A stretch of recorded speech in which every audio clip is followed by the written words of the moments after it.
Dieu de mon salut, du haut des cieux. Il voit ma peine, il étend sa main. Quand la mienne s'est perdue et me ramène. Vous imaginez que très souvent, nous nous sommes aussi retrouvés dans des situations où nous avons vu qu'ici c'est la fin. Rien que le fait que ça n'a jamais été la fin doit nous enseigner donc que seul Dieu a le mot de la fin. Mais malgré ça, il nous arrive encore de penser à cette fois-ci. Dieu m'a tellement sorti, mais cette fois-ci, c'est vraiment la fin de la fin. Et vous allez voir que ce n'est pas la fin. Et donc, il y aura encore un autre jour où cette fois-là, on va encore conclure la même chose. Nous ne sommes pas les seuls à être passés par là. La joie de sortir d'Égypte a été une grande joie, mais elle avait été un peu de courte durée. Vous imaginez 400 ans en tant qu'esclaves. Ces gens n'avaient pas vécu 400 ans. Mais c'était le peuple entier qui était resté là 400 ans. C'est-à-dire, certains sont morts, d'autres sont nés. Ceux qui sont nés, on leur a raconté, mais pourquoi on est toujours ici? C'est notre pays. Et les parents disaient non. Ici, on est esclaves. Mais qu'on parte alors à... Donc, tu sais, ton grand-père avait essayé. Mais avant toi, fiston, il y a beaucoup de gens qui ont essayé. C'est pourquoi obéis aux Égyptiens. Et tu verras, tout ira bien. C'est comme ça que ça a commencé à se passer. Mais Jacob avait prié, il a béni ses fils. Et il a dit, quand on va rentrer, donc quand vous sortirez d'ici,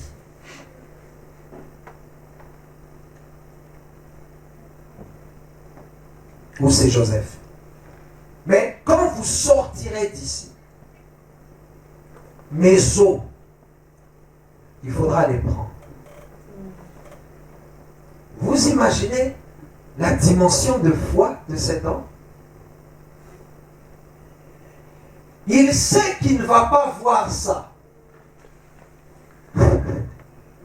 Mais le signe de sa foi, ce sera que dites aux gens, donc si tu vois qu'on n'est pas encore sorti et qu'on va mourir, dis aux autres qui vont rester en vie qu'il avait dit, quand vous partirez, prenez ces ossements.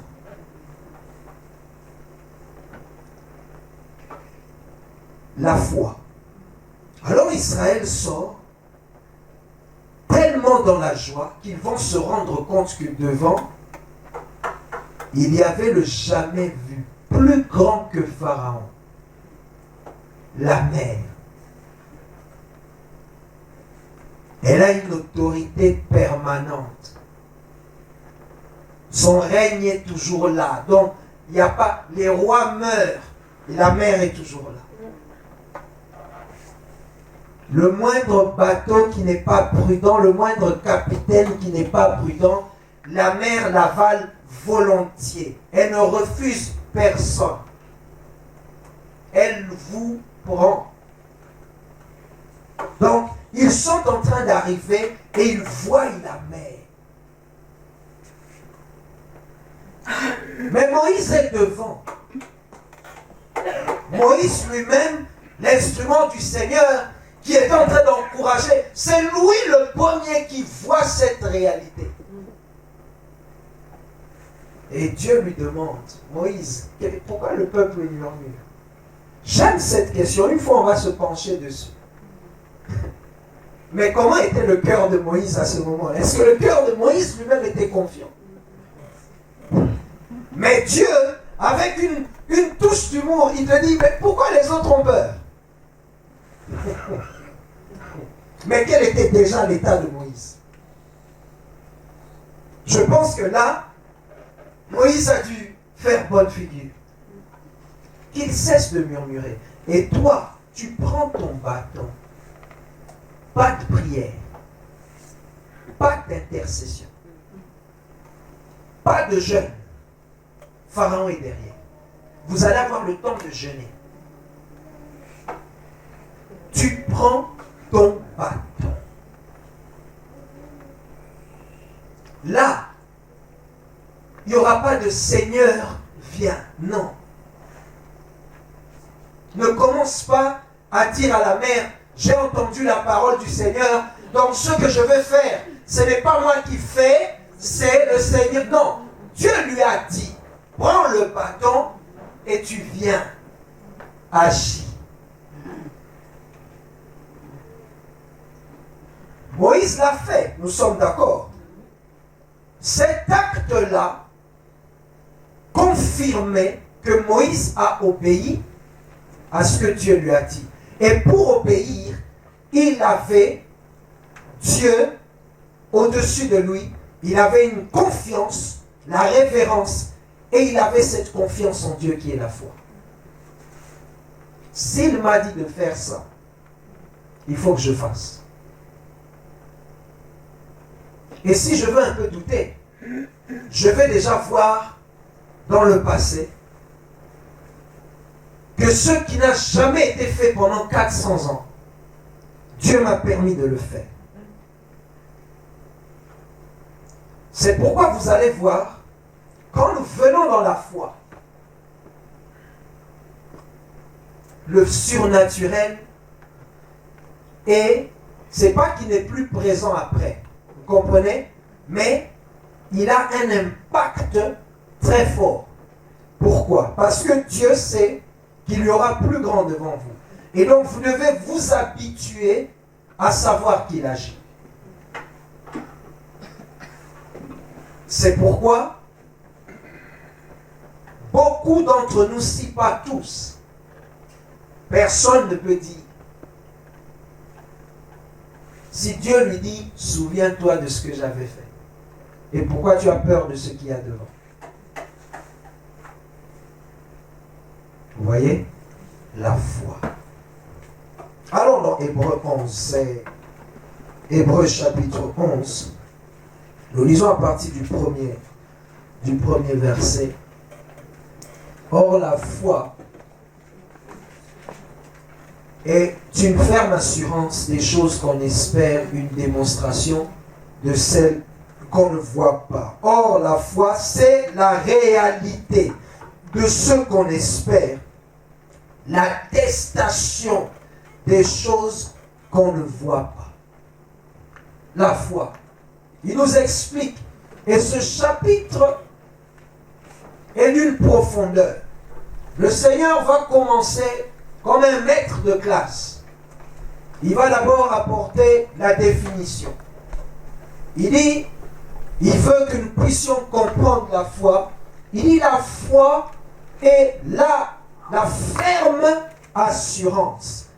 Ce qui est ferme, c'est ce qui ne peut pas être facilement ébranlé ou brisé ou étouffé. C'est pas quelque chose de mou. C'est quelque chose de décidé. C'est pas quelque chose qui va changer selon l'émotion, selon le temps, selon les saisons. Amen. Il dit, la foi n'est pas une assurance, mais c'est la ferme assurance. Une ferme assurance, c'est-à-dire nous mettons ça là et nous bétonnons.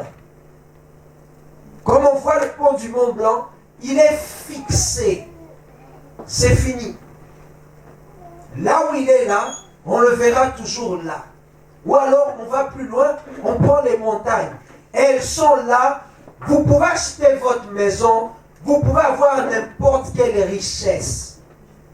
Je ne vois pas quel homme riche va nous enlever le salève de là où il est là. Et qui nous disent, ça empêche ma vue. Je veux voir. Je veux une vue limpide. C'est à lui de se déplacer. S'il veut une vue limpide, pure, je veux me lever et voir l'horizon sans rien. Papa, déplace-toi. Avec tout ton argent. Le salève ne bougera pas. Il est fixé fermement par l'Éternel.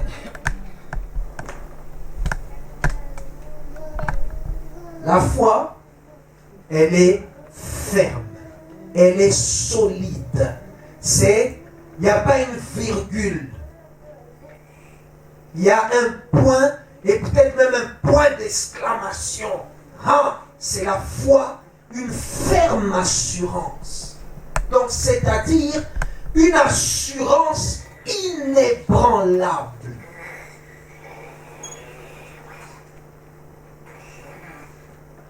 Le Seigneur m'a beaucoup, je vais dire, embêté, même s'il n'embête pas. Et même là, j'étais en train de prier. Je commence à reprendre d'autres options dans le chant. Seigneur, je peux apporter. Mais je suis là avec vous et vous m'entendez adorer, mais je suis en train de négocier avec Dieu. Ah, mais si je prends Jean, on peut faire un vite fait là, bien fait, et le repas est prêt, chacun rentre. Ils n'y verront que du feu. Ils ne sauront pas que j'ai discuté avec. Et là, au moment où je commence à prier, le Seigneur est en train, dans ma prière, je pense que vous avez commencé à sentir la foi. Je commençais à parler de ça. Et là, le Saint-Esprit me dit, un plus grand signe que ce que je suis en train de faire en toi-même là, il n'y a pas moyen. Ne dévie pas. Alors on vient. Et vous savez, quand Dieu vous demande, est-ce que tu as la foi? Ça vient toucher vos années de chrétienté. Vous voyez, ça vient toucher, oh, depuis que j'ai cru. Toutes ces choses-là, sans le savoir, ça nous encadre et ça nous empêche de voir clair. Dieu m'a demandé, est-ce que tu as la foi? Et j'étais là, je disais, mais vous savez, c'est comme si vous dites, mais Seigneur, de quoi tu parles? Parlons d'autre chose. Et il a commencé à me réenseigner.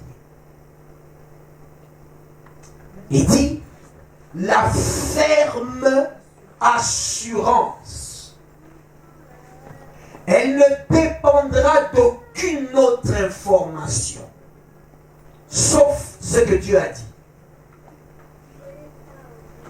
Donc, j'ai l'assurance en fonction de ce que Dieu m'a dit. Même si quelqu'un d'autre vient me parler.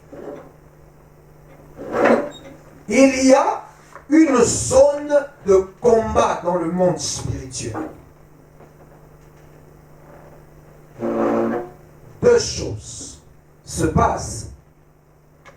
Ce que Dieu dit et ce qui va être contredit. Jamais Satan ne dira quelque chose. Il ne peut pas dire quelque chose d'original. Il n'a pas une source en lui. Mais il ne vient que quand Dieu a parlé. Tant que Dieu n'a pas parlé, vous pouvez dormir tranquille. Il n'a pas de boulot. Et là, c'est le chômage. Son gagne-pain ou son travail dépend de la relation de Dieu avec ses enfants. Et les enfants de Dieu sans relation avec Dieu, ils sont morts. Donc Dieu a besoin d'avoir une relation, Dieu a besoin de nous parler, et tout ça, ça fait le commerce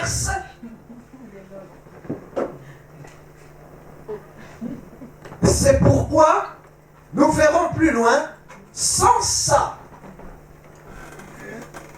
la Bible dit, il est impossible d'être agréable à Dieu, de plaire à Dieu. Impossible. Et vous savez, c'est pas impossible où deux mathématiciens sont en train de se quereller, puis l'autre dit non, je peux résoudre cette équation. Non, c'est Dieu qui dit que c'est impossible de me plaire.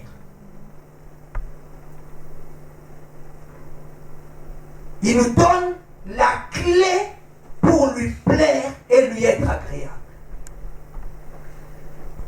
Or, la foi est la ferme assurance. Vous savez, dans Genèse, Dieu a tout créé, tout était bon. Et Dieu va dire à l'homme, je te donne autorité sur tout. Multipliez-vous, assujettis tout ce qu'il y a dans l'eau, tout ce qu'il y a sur la terre, tout. L'homme, mais c'était le plus béni des bénis.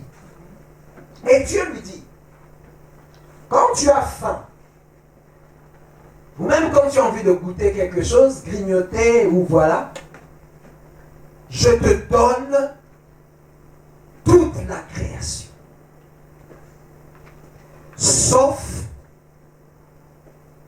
le fruit de cet arbre. Et Dieu dit, le jour où tu mangeras, tu feras quoi? Tu mourras.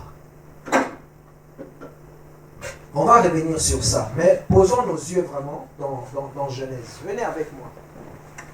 Dans Genèse, chapitre 3.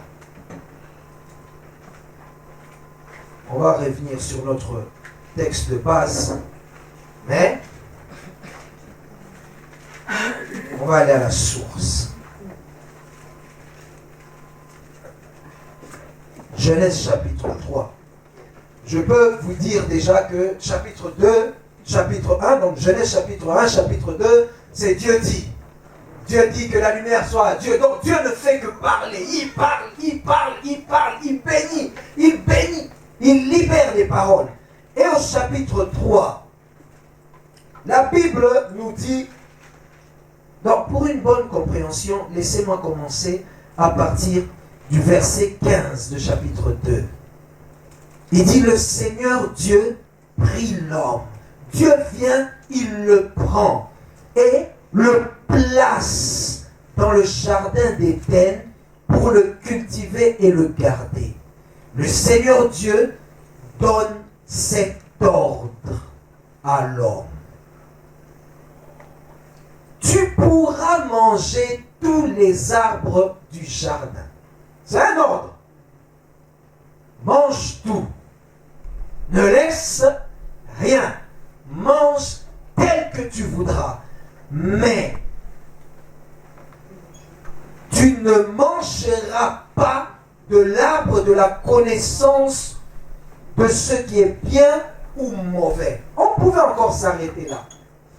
Ce serait juste une interdiction. Mais Dieu lui dit, car le jour où tu vas manger, tu feras quoi? Tu mourras. Alors, si... Ah, il est déjà revenu ici. Ok, il n'y a pas de souci.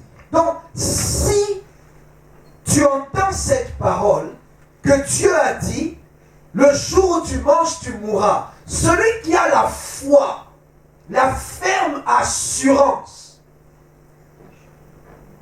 Vous voyez, la ferme assurance que ce que j'entends est une réalité, une vérité. Parce que quand Dieu parle, la mort n'est pas encore là. Vous comprenez maintenant? Donc, cette ferme assurance que même si je n'ai pas encore vu la mort, ce que Dieu m'a dit est vrai. Donc, il y croit et il ne mange pas. Même s'il passe à côté là, il ne mange pas. Et dans le jardin, tout va se passer. Elle va arriver, voici cette fois-ci, l'os de mes os, chair de ma chair. On y va. Chapitre 3, le serpent. On nous parle maintenant du serpent. Le serpent était le plus rusé. Moi, je vous lis avec ma version. Ou on peut aller ici, comme ça on lit nous tous. Le serpent était le plus rusé de tous les animaux des champs. Donc, au niveau de la ruse, il y avait un roi. Personne ne pouvait lui enseigner quelque chose en matière de ruse. Il dit à la femme, au lieu de leur dire bonjour, au lieu de leur dire voilà, moi aussi j'existe, vous savez, j'ai aussi des choses, regardez par quoi il commence.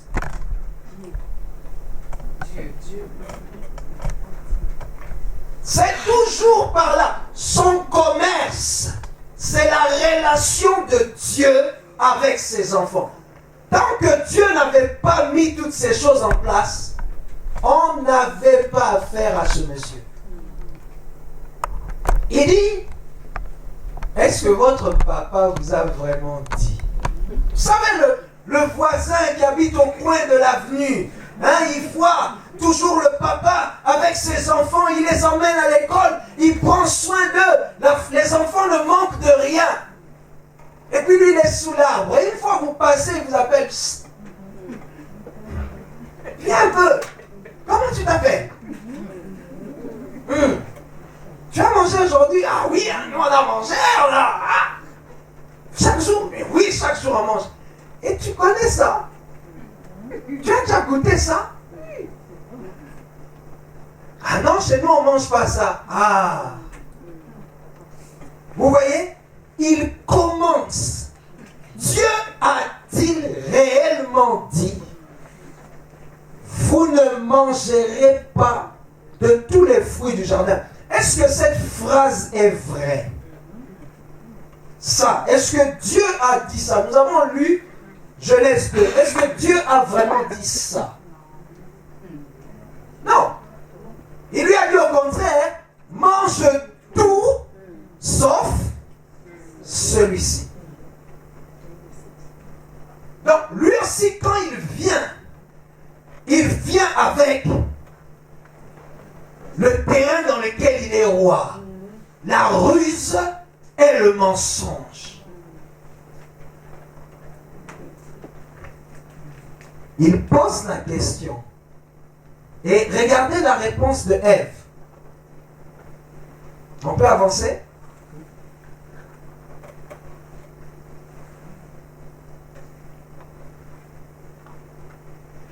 Verset prochain.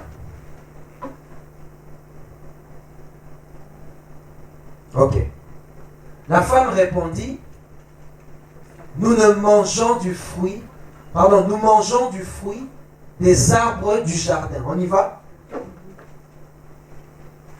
Mais, quant au fruit de l'arbre qui est au milieu du jardin, Dieu a dit, vous n'en mangerez point. Et Ève, Dieu s'était arrêté là.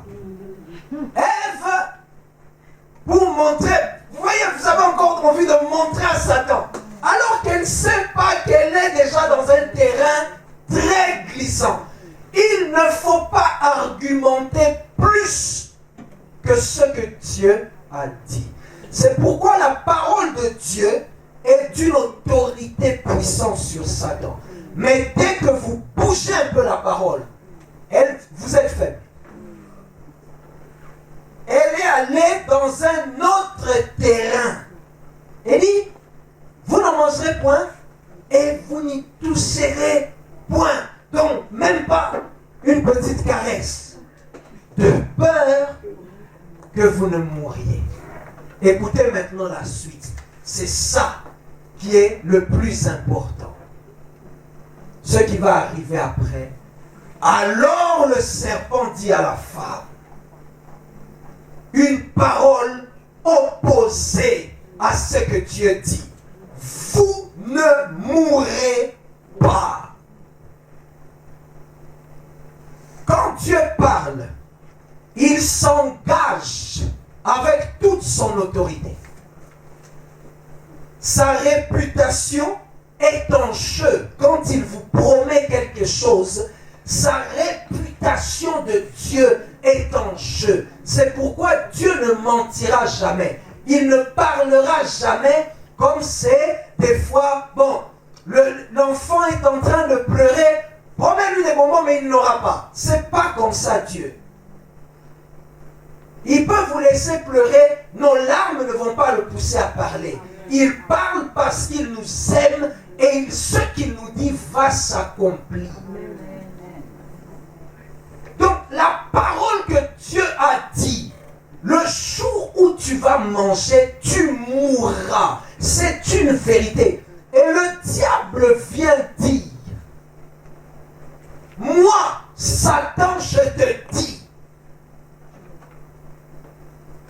que Dieu est un menteur. Ce qu'il t'a dit est faux.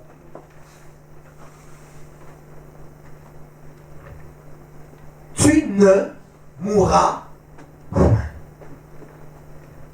La suite, nous savons qu'est-ce qui va se passer. Si la foi de Ève et d'Adam était ferme à ce moment-là, ils n'allaient pas manger.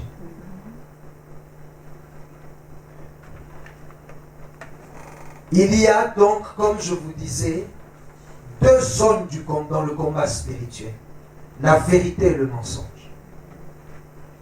Et tout le monde, toute la terre entière est conduite par ces deux puissances-là. Il n'y a pas autre chose. La vérité et le mensonge. Qu'est-ce que Dieu t'a dit? Où sont passées les promesses que tu as reçues du Seigneur? Ou alors, mettons un peu de côté que Dieu t'a parlé comme ça. Mais ça, il faut comprendre que on ne change, le monde le dit, hein, on ne change pas l'équipe qui gagne. Ici, Satan avait gagné dans son petit combat. Pourquoi voulez-vous qu'il change aujourd'hui? Si ce commerce-là marche bien depuis des temps, c'est pourquoi il te dira, lorsque tu entends, si tu crois, tu verras la gloire de Dieu. Qui le dit? Dieu lui-même. Ok? Alors notre commerçant, qu'est-ce qu'il viendra dire? Parce que toutes les promesses de Dieu, vous savez, quand vous entendez Dieu dire, si tu manges, tu mourras. C'est certes une mise en garde, mais c'est quand même une promesse. Je te promets que si tu touches ça, tu vas mourir. Donc, ça ne va pas dépendre de ta volonté, la mort. Non, tu manges, tu verras. Et ça veut dire que toutes les promesses de Dieu seront combattues par le menteur. C'est pourquoi il amène l'incrédulité. Vous voyez, les enfants de Dieu, ils ont déjà oublié certaines promesses de leur père en disant, bon, moi, je me contente. Parce que Satan nous a tellement convaincus que Dieu ne va pas nous donner. Mais vous allez voir qu'on va percer dans Hébreu. Et on va toucher même 1 Pierre chapitre 1, je crois 18, quelque chose comme ça, où la parole dit que même les prophètes, ils sont morts en croyant. Vous imaginez quelqu'un, il meurt, mais même quand on lui dit, mais tu vois ce que tu avais dit, il dit ça va venir, moi je pars. Amen. Mais la parole ne part pas. Amen. Amen. Amen. Revenons à Hébreux 11.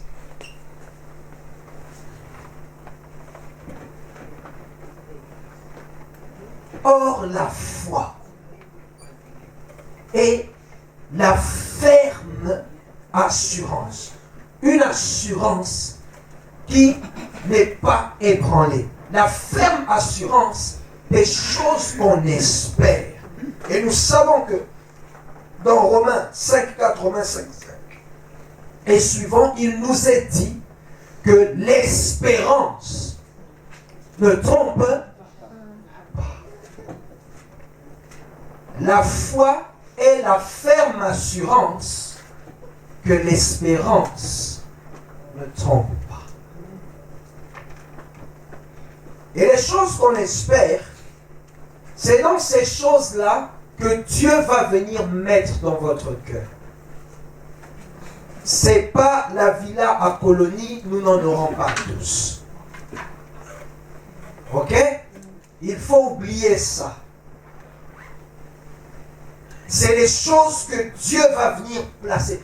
Parce que si c'était ces choses, nous allions donc nous tous nous battre dans les beaux quartiers. Vous imaginez le nombre de chrétiens qu'il y a? Rien que dans cette ville. Et toutes les choses qu'elles peuvent espérer aussi dans la chair. Mais c'est les choses que Dieu va placer. Les choses qui sont issues de sa parole. Pas de notre envie de grandeur. Il dit des choses qu'on espère. On est déjà passé? Revenons sur le verset 1. Or la foi.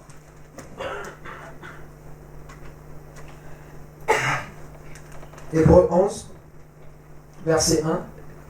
Or la foi, la ferme assurance des choses qu'on espère. Et puis la démonstration des choses qu'on ne voit pas. Amen. C'est-à-dire, ces choses qu'on espère, nous ne les voyons pas encore, mais elles vont être démontrées. De la même manière que Israël espérait à ce que Dieu les sorte des siècles et des siècles, un jour, ce salut-là a été démontré. Ce salut qu'on ne voyait pas s'est manifesté. Ok? C'est par elle, verset 2, c'est par elle. Donc c'est par la foi. Nous reviendrons sur le verset 1 après, au fur et à mesure des jours où nous étudions ce passage. C'est par elle, donc c'est par la foi que les anciens ont reçu un témoignage. C'est par la foi. Par la foi, nous comprenons que les mondes ont été formés par la parole de Dieu, de sorte que ce qu'on voit ne provient pas de ce qui est manifeste. Mais nous voulons le verset 4.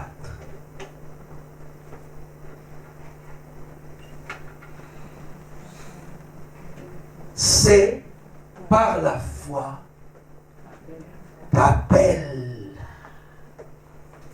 a offert.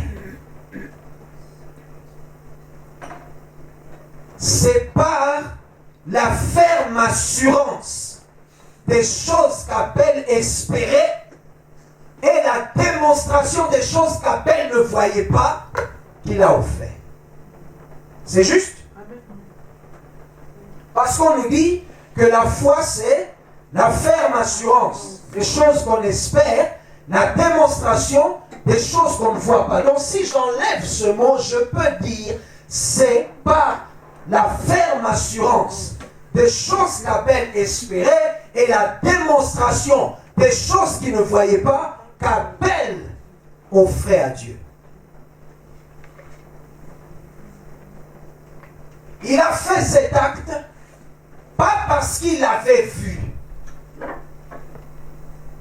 mais parce qu'il savait que Dieu était capable de lui faire voir. Et beaucoup d'enfants de Dieu aujourd'hui attendent que Dieu fasse pour que nous puissions avoir la foi. C'est pourquoi il dit, mais oh, Thomas,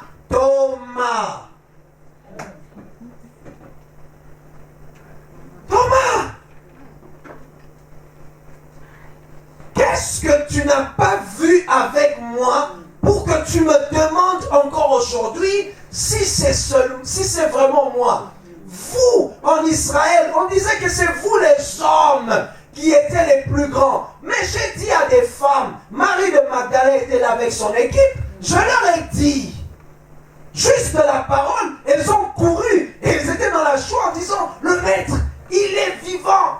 Et toi, Thomas,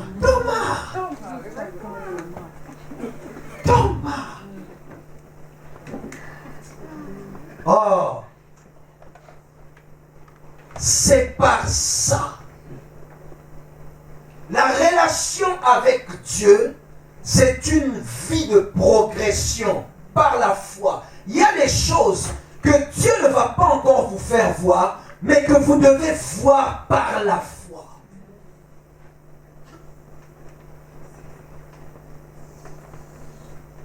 Dieu a toujours promis à Moïse le pays où coule le lait et le miel. Mais même si Moïse n'est pas arrivé, qu'est-ce qu'il a fait? Moïse, tu n'as pas cru en vain. Viens monter à la montagne. Je vais te montrer que ce que je t'ai dit, ce n'était pas des histoires. Regarde là. C'est là où je vais emmener tes enfants. Mais toi, tu restes ici. Dieu n'honore pas les beaux yeux. Il n'honore pas la présence à l'église. Ça, c'est la religion. Dieu honore la foi parce que la foi l'honore. Croire en lui, c'est un grand honneur. Vous savez, quand quelqu'un a confiance en vous, vous vous sentez estimé par lui. Et vous pouvez décevoir des personnes, mais il y a des personnes où vous savez que lui, il a confiance en moi. C'est ça, la foi. Ça honore Dieu. Vous n'avez pas aujourd'hui, mais ça ne veut pas dire que ce que vous croyez ne va pas se démontrer.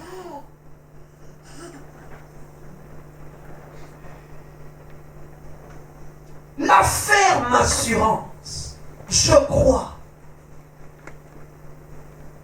Je crois.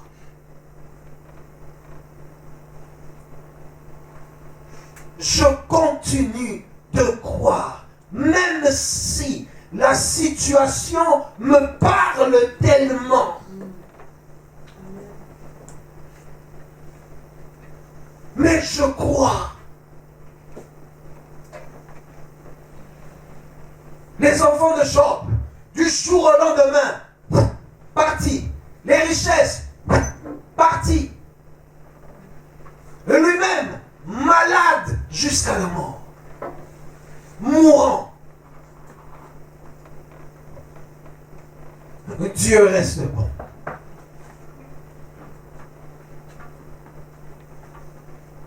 C'est par la foi qu'Abel a offert. Quelle a été la vie d'Abel? Il était jalousé. Il a connu la jalousie. Il a connu la haine à cause de sa relation avec Dieu. Le mépris. Et qui le haïssait? Son frère.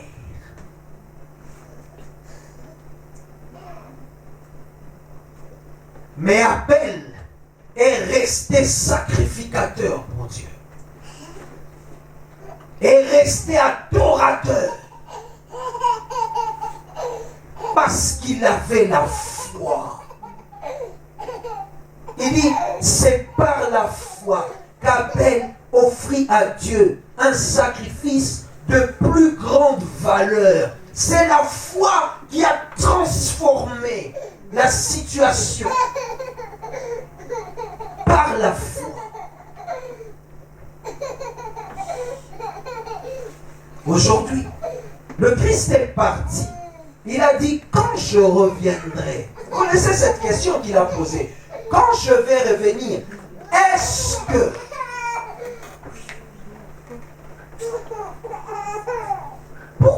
Jésus ne dit pas, mais est-ce que je vous trouverai dans une réunion en train de prier? Parce que ça, il va trouver. Hein?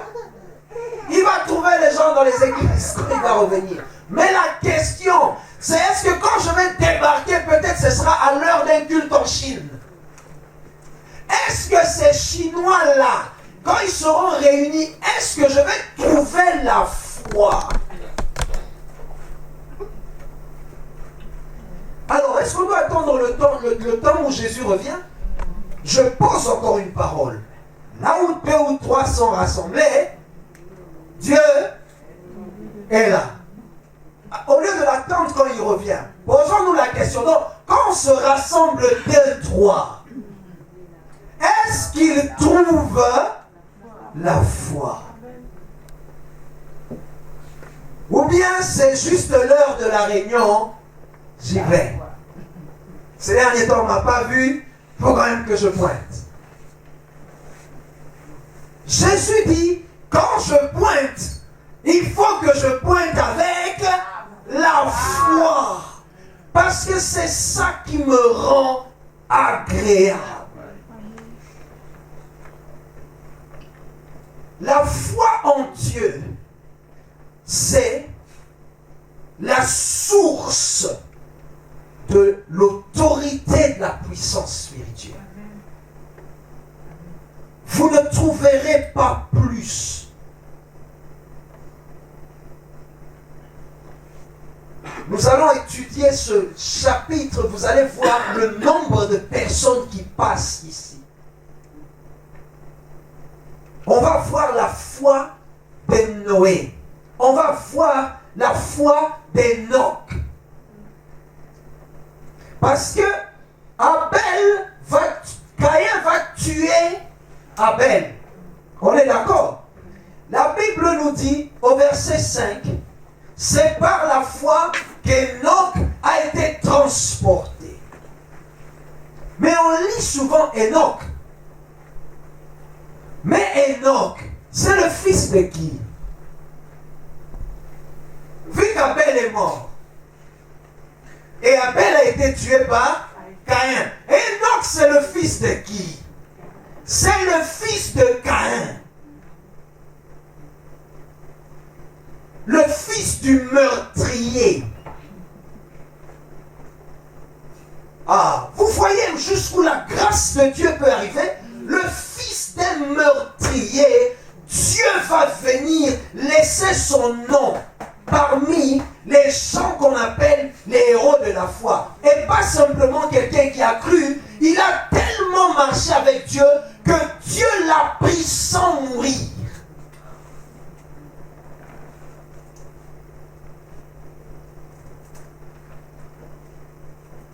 Votre relation avec Dieu, je vous dis que ça casse les liens d'hérédité. Nous allons aller en profondeur avec ces choses. Si les liens d'hérédité étaient plus puissants que Dieu, le mal de Caïn allait suivre son fils. Mais la décision d'Enoch de marcher avec Dieu, en fur et à mesure, il a tellement été transformé par sa foi, sa crainte en Dieu, que Dieu était obligé de l'appeler.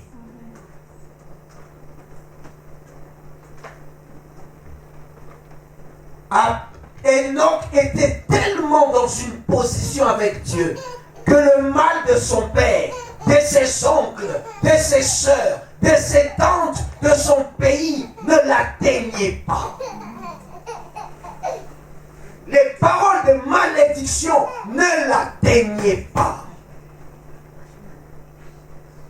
Parce que Enoch marchait avec Dieu.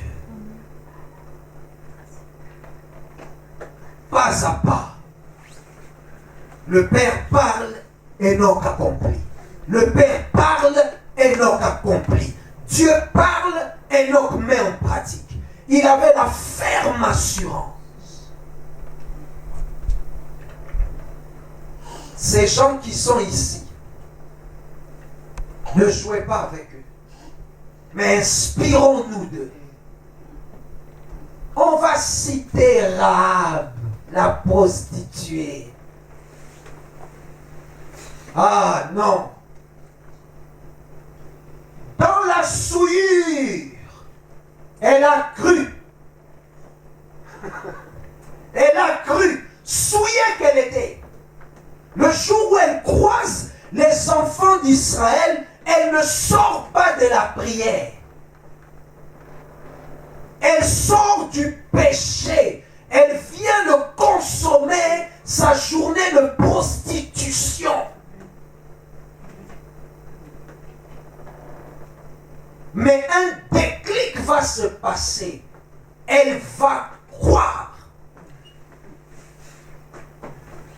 Et toute la prostitution effacée.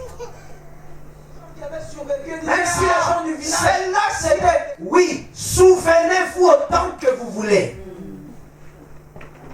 Mais dans la fiche de Dieu, je ne suis plus une prostituée. Je suis sa fille. On va prendre du temps pour étudier les héros de la foi. Vous serez encore plus enrichis que ceux qu'on apporte en méditant ce chapitre. Allez-y, un à un, ne courez pas. Vous allez voir les notions. La Bible va parler de Moïse en disant, par la foi, Moïse a renoncé. La foi, c'est une puissance de renoncement.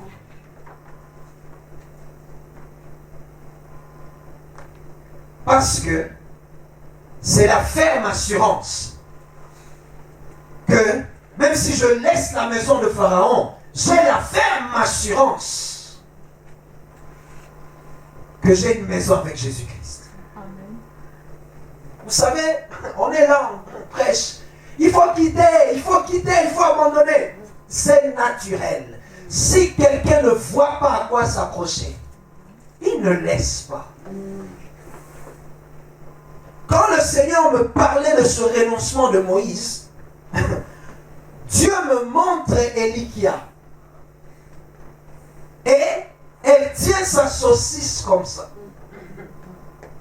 Tant que je ne lui ai pas présenté autre chose. Elle ne mangeait plus, hein, mais elle ne lâche pas.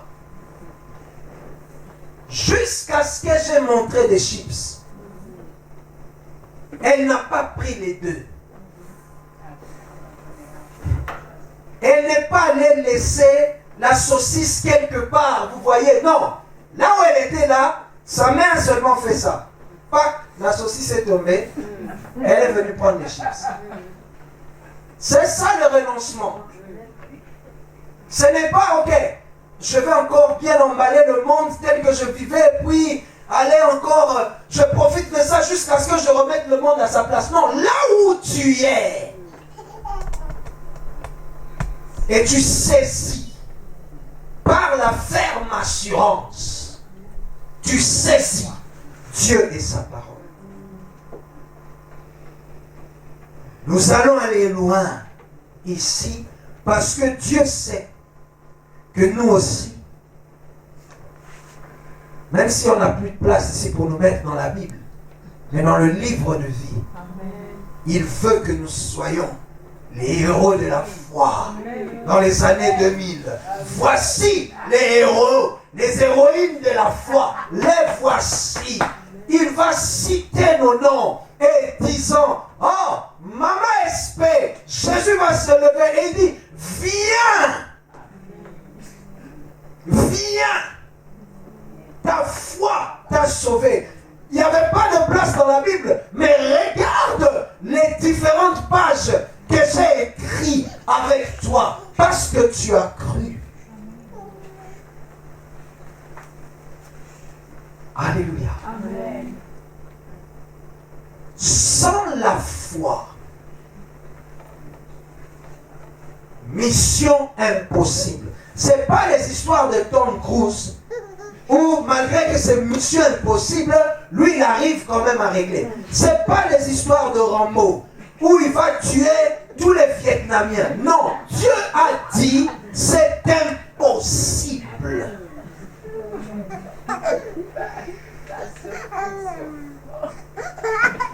C'est pourquoi, dès le départ, Dieu s'est assuré que ce que je dis est la vérité.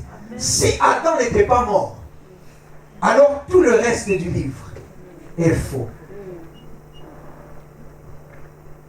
Mais parce qu'Adam a fini par mourir, je vous dis, croyez alors à tout ce qu'il y a ici. Mais tout, avalez tout, comme un bébé qui croit sans demander, mais comment ça va se passer?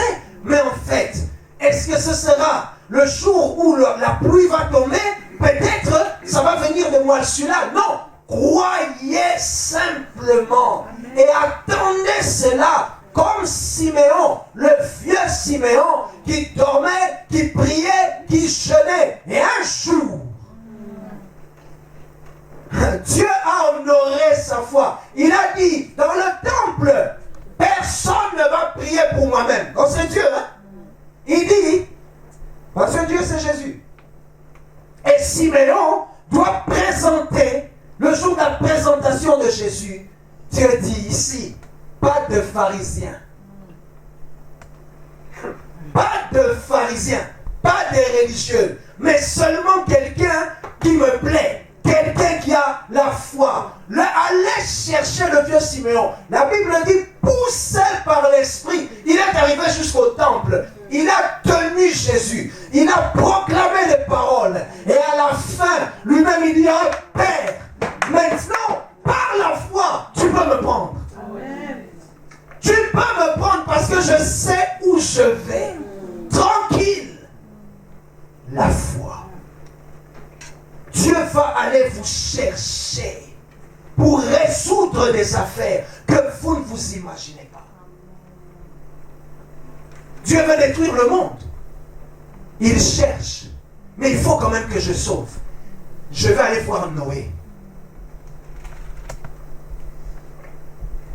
Qui sur la terre avait choisi Noé? Personne. C'est Dieu lui-même. Il dit, là, il me faut quelqu'un de foi. Je vais aller chercher Noé.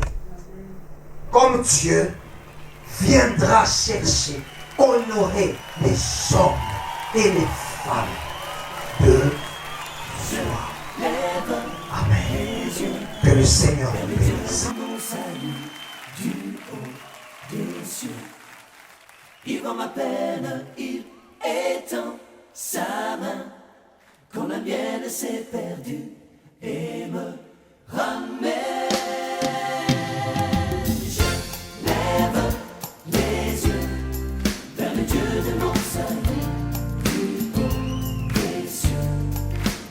Ma peine, il étend sa main quand la mienne s'est perdue et me ramène dans ma vie. Tant de cris, oh,